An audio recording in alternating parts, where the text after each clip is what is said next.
क्या हम शिवलिंग दान कर सकते हैं? सबसे बड़ा दान होता है। आप शिवलिंग लाकर, यदि किसी मंदिर का निर्माण हो रहा है और आप अपनी तरफ से शिवलिंग वहां उस मंदिर में दान करते हैं और वहां के पुजारी उसको वहां पर स्थापित करवाते हैं और सब लोग आके पूजा अर्चना करते हैं, आपको बहुत ज्यादा पुण्य की प्राप्ति होती है। आपके 7 जन्मों के कष्ट कट जाते हैं, पाप कट जाते हैं, आने वाली 7 पीढ़ियां उस पुण्य को भोगती हैं। तो इसलिए आपको जब भी ये अवसर मिले तो आप किसी भी मंदिर का निर्माण हो रहा हो तो आप शिवलिंग वहां पर जरूर दान करें।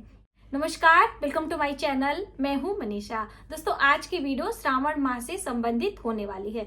इस महीने हमें हरे रंग की चीजों का इस्तेमाल कैसे करना चाहिए, भोलेनाथ की पूजा हमें कैसे करनी चाहिए, कैसे हमें दान पुण्य करना चाहिए और कब से श्रावण मास की शुरुआत हो रही है और कब होगी समाप्त, बहुत सारी बातें श्रावण माह से संबंधित होने वाली हैं।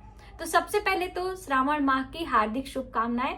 आपके जीवन में श्रावण की तरह, यानी कि चारों तरफ जैसे हरियाली रहती है इस महीने में प्रकृति में, उसी तरह से आपके जीवन में भी हरियाली आए, ऐसी मेरी शुभकामना है।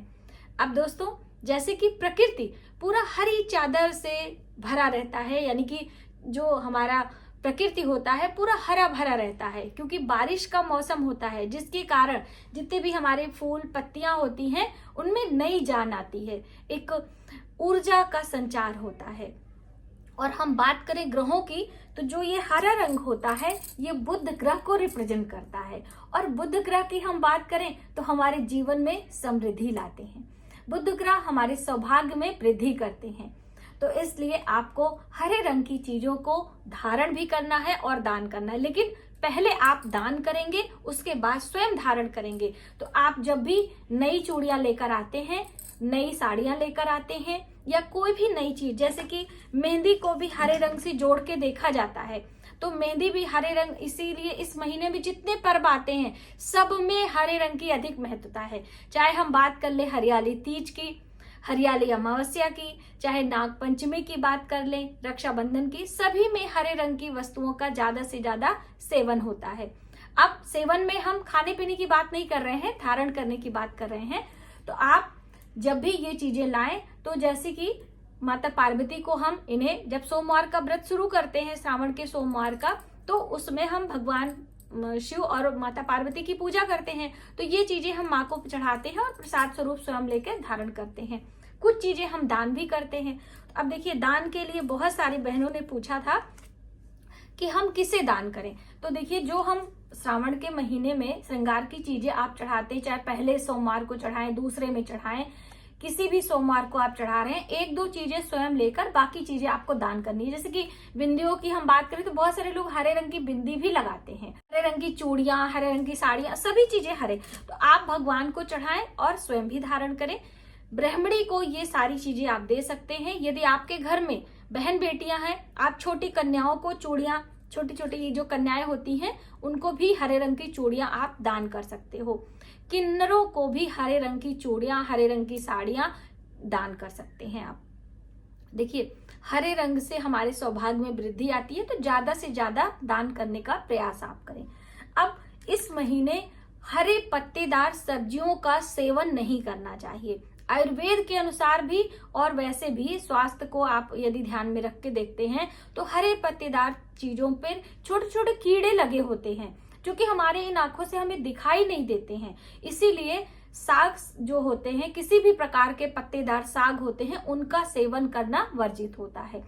श्रावण के महीने में दही का भी सेवन नहीं किया जाता है। कहते हैं कि जब दही जमाई जाती है तो बैक्टीरिया से वो दही जमती है, और कुछ बैक्टीरिया हमारे शरीर के लिए लाभदायक भी होते हैं। जैसे सिरका में बैक्टीरिया होती है, दही में बैक्टीरिया होती है। जब हम इडली बनाते, खमीर होता है, तो वो भी एक प्रकार का बैक्टीरिया ही होता है।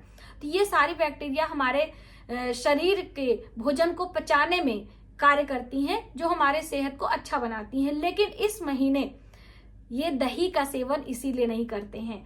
जब हम भगवान भोलेनाथ का अभिषेक करते हैं तो उसमें दही का इस्तेमाल किया जाता है, तो वो पंचामृत प्रसाद हो जाता है। जब शिवलिंग से होकर आता है तो वो हम ले सकते हैं, क्योंकि देखिए, भगवान भोलेनाथ भोले भंडारी हैं। उन्होंने हमारे मनुष्य की रक्षा के लिए विष पान किया था, तो इसलिए उनका प्रसाद हम ग्रहण कर सकते हैं। बाकी और दही का सेवन आपको नहीं करना है। श्रावण का महीना भगवान भोलेनाथ को समर्पित है, तो आप भोलेनाथ की अधिक से अधिक पूजा करें।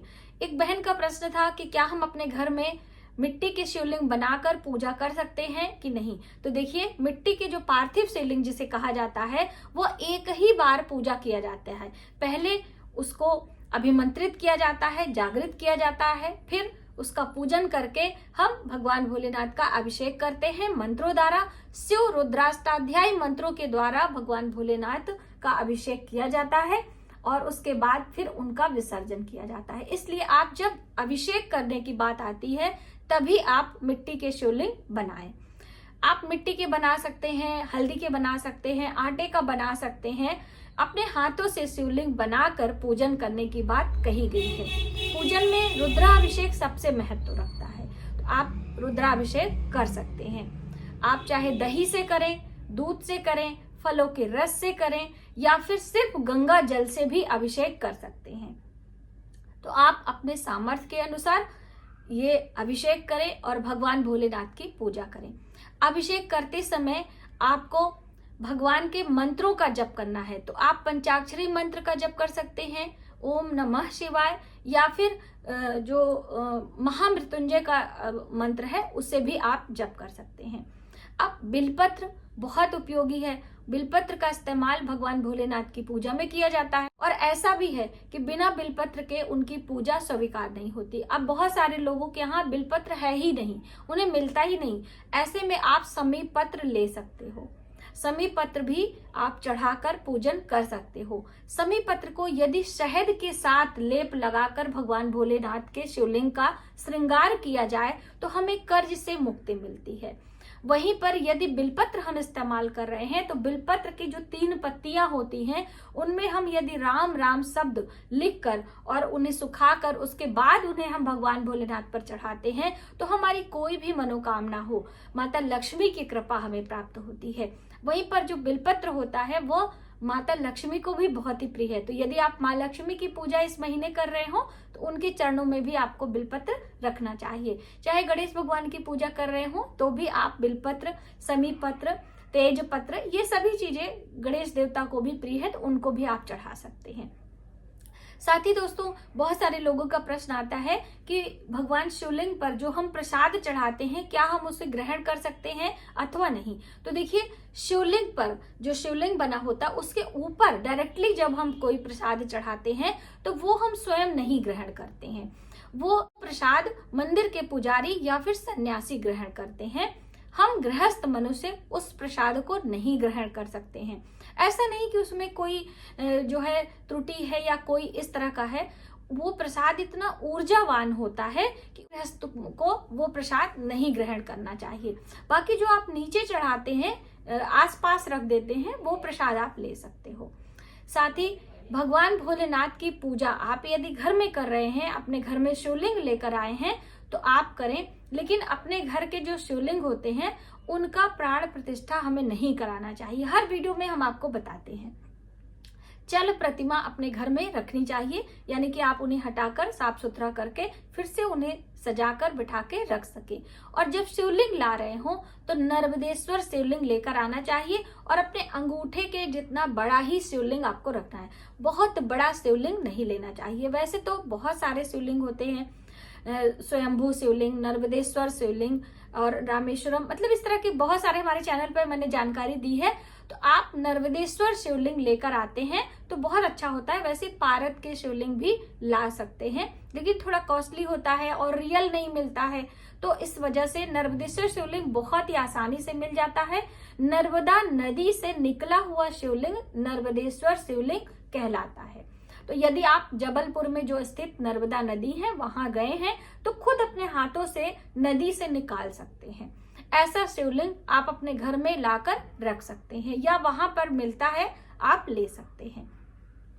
बहुत सारे लोग सोने चांदी के शिवलिंग अपने घर में रखते हैं तो वो भी आप रख सकते हो, लेकिन कभी भी आप धातुओं की प्रतिमा की पूजा ना करें। हम अक्सर आपको बताते हैं कि जो हमारा गृहस्थ जीवन होता है वो बहुत भाग दौड़ के जिंदगी होती है, बहुत सारे नियम होते हैं जिनका पालन हम गृहस्थ मनुष्य नहीं कर पाते हैं और जिनके कारण हम उतने अच्छे तरीके से भगवान की भाव भक्ति हमसे नहीं हो पाती है। इस वजह से आपको सिंपल साधारण तरीके से पूजा करना है और बिना प्राण प्रतिष्ठित देवी देवता की पूजा अर्चना अपने पूजा मंदिर में आपको करना है। बेल का पेड़ साक्षात भगवान भोलेनाथ का स्वरूप माना जाता है। तो यदि आप किसी भी शिव मंदिर में इस श्रावण के महीने में तो बहुत ही कम प्रयास में पेड़ पौधे लग जाते हैं क्योंकि प्राकृतिक वर्षा होती रहती है, तो आपको कम सेवा में ही वो फलने फूलने लगते हैं। तो आप एक बेल का पेड़ शिव मंदिर में जाके लगा दीजिए और जब वो फलने फूलने लगेगा उसका